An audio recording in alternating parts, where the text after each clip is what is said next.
வணக்கம் நண்பர்களே, welcome to my channel. கடந்த சட்டமன்ற தேர்தலில் திராவிட முன்னேற்றக் கழகம் தோல்வி அடைந்தது, அனைவரும் அறிந்திருப்பீர்கள்.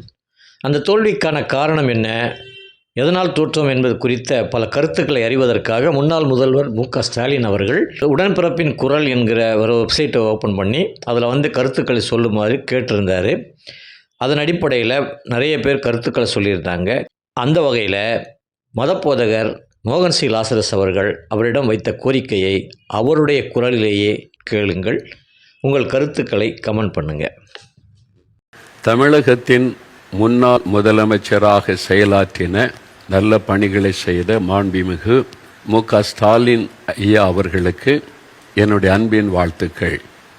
இந்த தேர்தலில் தோல்வியை சந்தித்ததினால அதற்கான காரணங்களை அறிந்து கொள்ள, மக்களுடைய மனதில் இருக்கிறதை அறிந்து கொள்ள நீங்கள் ஒரு கமிட்டியை அமைத்து எல்லாரிடத்திலையும் அபிப்பிராயங்களை நீங்கள் கேட்க தீர்மானித்தது ரொம்ப வரவேற்கத்தக்கது, சந்தோஷமானது.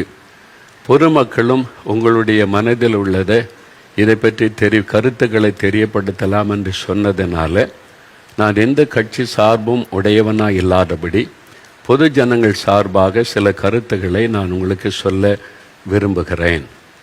நீங்கள் ஆட்சி செய்த 5 வருஷ ஆட்சி காலத்தில் தமிழ்நாடு பல நன்மைகளை, வளர்ச்சிகளை கண்டது.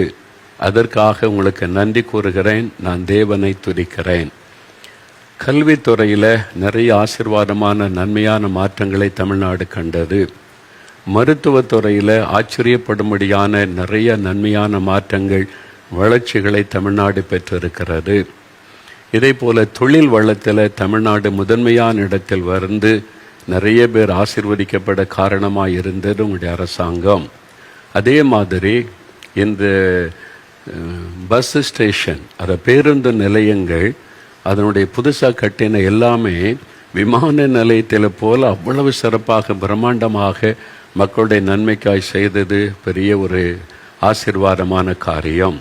பெண்கள் இலவசமாய் பஸ்ஸில் பிரயாணம் பண்ண நீங்கள் செய்த உதவி, நிறைய பெண்கள் அதனால் மகிழ்ச்சி அடைந்ததை, நன்மை பெற்றதையும் பார்க்க முடிந்தது. இப்படி நிறைய நன்மையான காரியங்கள் நடந்தது உங்களுடைய ஆட்சி காலத்தில். அதை நினைத்து ஆண்டவரை துதித்து உங்களுக்கும் நான் நன்றி கூறுகிறேன். இவ்வளவு நன்மைகள் நடந்தும் கூட ஏன் இப்படிப்பட்ட ஒரு தோல்வி என்பதான கேள்வி உங்களுடைய மனதில், எல்லா கட்சிகளுடைய மனதில் எழும்பி இருக்கிறது. ஒருவேளை நினைக்கலாம், சினிமா மோகத்தினால் உண்டான ஒரு மாற்றம்தான் இதற்கு காரணம் என்பதாய். அப்படி சொல்லி நீங்கள் அவங்களை திருப்திப்படுத்தி கொள்ளாதபடி மக்கள், சாதாரண கிராமத்தில் இருக்கிற மக்களும், ஏழை மக்களும், நடுத்தர மக்களும், அவங்களுடைய மனதில் இருக்கிற பாதிப்பு என்ன என்பதை உங்களுக்கு நான் தெரியப்படுத்த விரும்புகிறேன். என் மனதில் தோன்றினது 2 காரியங்கள், அதை உங்களுக்கு தெரியப்படுத்த விரும்புகிறேன். ஒன்று, டாஸ்மாக் கடை, மதுபான கடைகள்.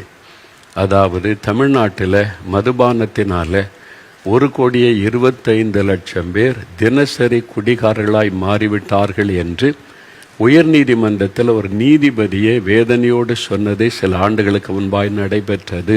நிறைய குற்றங்கள் தமிழ்நாட்டிலே பெருக காரணமாக இருப்பது இந்த மதுபான கடைகள் என்று எல்லா அரசியல் விமர்சகர்களும் தெளிவாய் பேசியிருப்பது உங்களுக்கும் தெரியும்.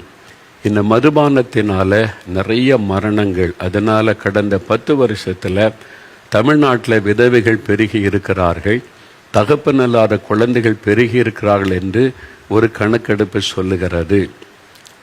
அதோடு தமிழ்நாட்டில் குற்றங்கள் பெருக காரணம், நிறைய விபத்துகளுக்கு காரணம் இந்த மதுபானம். குடித்துவிட்டு வாகனம் ஓட்டி நிறைய விபத்துகள், நிறைய மரணங்கள் நடைபெறுகிறது.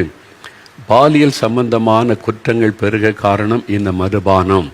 இந்த மதுபானத்தினால அவங்க என்ன செய்யறன்னு தெரியாதபடி சிறு குழந்தைகள், பெரியவர்கள் எல்லாரையும் பாதிக்கிற அளவில் இந்த மதுபான போதை தமிழ்நாட்டில் நிறைய பேரை பாதித்து விட்டது. இது தமிழ்நாட்டில் வேகமாய் பரவி ஏராளமான குடும்பங்கள் கண்ணீர் வடிக்கிறாங்க. பெண்கள் இந்த மதுபானத்தின் நிமித்தம் குடும்பங்கள் உடைந்து பாழாகி கொண்டிருக்கிறது.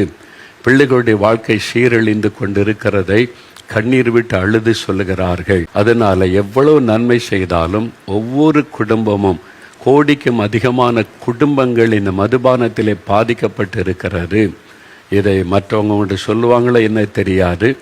நான் இந்த மக்களோடு பழகி அவருடைய கருத்துக்களை அறிந்ததுனால அவருடைய இருதயத்தின் வேதனையை உங்களுக்கு தெரியப்படுத்துகிறேன். இதை நீங்கள் கணக்கிலே கொள்ள வேண்டியது அவசியம். ரெண்டாவது ஒரு காரியம், நான் அறிந்த விதத்தில் லஞ்சம் இது எல்லா அரசாங்க அலுவலகத்திலும் வேகமாக மிகப்பெரிய பாதிப்பை உண்டாக்கிவிட்டது ஏழை மக்களுக்கு. நான் பேசி பழகும்போது ஏன் இந்த தோல்வி வந்தது என்று கேட்டபோது நிறைய மக்கள் சொன்ன வார்த்தை லஞ்சம் லஞ்சம் லஞ்சம். நேர்மையான ஒரு காரியத்துக்கு நன்மை பெறுவது கூட இவ்வளோ லஞ்சம். அதில் அரசியல்வாதிகள் பின்னணியில் இருக்கிறாங்க, அவங்க உங்கள் வரைக்கும் கை நீட்டுறாங்க. நாங்கள் அதிகாரிகள் சொல்கிறாங்க எம்எல்ஏ கொடுக்கணும், மினிஸ்டருக்கு கொடுக்கணும், சீஃப் மினிஸ்டர் வரைக்கும் போகணுன்னு. அது எந்த அளவுக்கு உண்மையே தெரியாது, ஆனால் உங்களை அவங்க கை காட்டுகிறார்கள். இதை கட்டுப்படுத்த இந்த அரசாங்கம் தவறிவிட்டது ஒரு முக்கியமான காரணம் என்று நான் கருதுகிறேன். இது பொதுமக்களுடைய அபிப்பிராயம். நீங்கள் இந்த தோல்விக்கான காரணத்தை குறித்து ஆராயும் போது இந்த ரெண்டு காரியங்களை ரொம்ப முக்கியமாய் கருதி இதற்கு தீர்வு காண்பும்படியான நல்ல முடிவு எடுத்தால் மறுபடியும் நீங்கள் ஆட்சிக்கு வந்து நன்மையான காரியத்தை செய்ய ஆண்டவர் உங்களுக்கு வாய்ப்பு அருளுவார் என்று நான் விசுவாசிக்கிறேன். நலமானதை யோசித்து நலமான முடிவெடுக்க வேண்டுகிறேன். என்ன நண்பர்களை கேட்டீங்களா? அவருடைய இந்த கோரிக்கையை முன்னாள் முதல்வர் மு.க. ஸ்டாலின் நிச்சயம் ஏற்பார். அதே போல இன்றைய முதலமைச்சர் திரு சி. ஜோசப் விஜய் அவர்களுக்கும் கோரிக்கை விடுத்தால் நன்றாக இருக்கும் சகோதரரே. மீண்டும் இன்னொரு பதிவில் உங்களை சந்திக்கிறேன். நன்றி, வணக்கம்.